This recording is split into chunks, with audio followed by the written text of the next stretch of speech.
Greetings ladies and gentlemen, and welcome back to another tutorial with Mr. P. Now ladies and gents, in this video we're going to set up our death events. Now the way I'm going to do that is I'm simply going to have it that when the character dies, for now we're just going to reload whatever scene it's currently in. To do that we're going to need to set up a custom macro for death, and we also need something to trigger the death.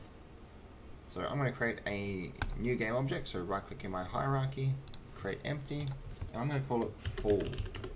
So I'm going to use this game object to detect if the player falls off the platform. To do that I'm going to add component, and I'm going to add a box collider 2D, and I'm going to set it to a trigger. So I'm going to drag it down so it's just below my camera here on the scene. And on the x-axis, I'm going to move it up to 30 so that it's wide enough that the player can't jump off the edge of the platform and miss this trigger. Alright, now in order to call a macro, we need to add a component called a flow machine. And then we're going to create a new macro in our macros folder, and I'm going to call it death. So we're going to use start or update. Instead, we're going to use on trigger enter, and we're going to use the 2D variety, right? Because we're using a box collider and it's set to a trigger. So what do we want to do? We want to check what collider is running into it. To do that, we're going to use a game object, and we're going to compare the tag.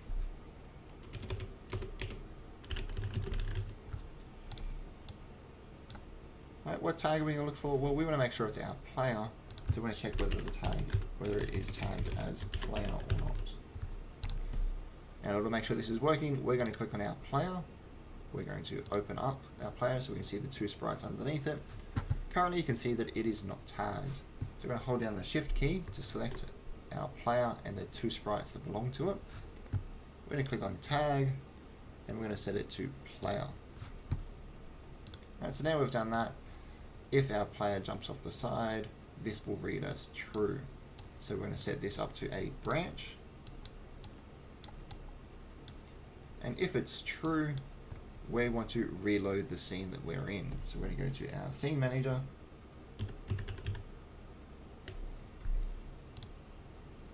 Alright, and we're going to load scene using the scene name. Now we don't just want to type in the scene that we're currently working in, because we want to use this on any level that we create. So to do that, instead we're going to add a unit, and we're going to get the active scene. Right, so get active scene in scene manager. Now from that we want to go to our scene flow. We're going to go scene, and we're going to get the name of the current scene that we're in. And then we're going to plug that into our load scene. So now if the player triggers this event, it's going to reload whatever scene we're in. It doesn't matter if we're in the first level, the second level, or the 20th level. So I'm going to group this together, and this is going to be my death event. So let's test this out. If we hit our play button, and we jump off the side, right, there we go, it reloaded the scene for us. Perfect. That's it for today, ladies and gents. In the next video, we're going to set up our collectibles.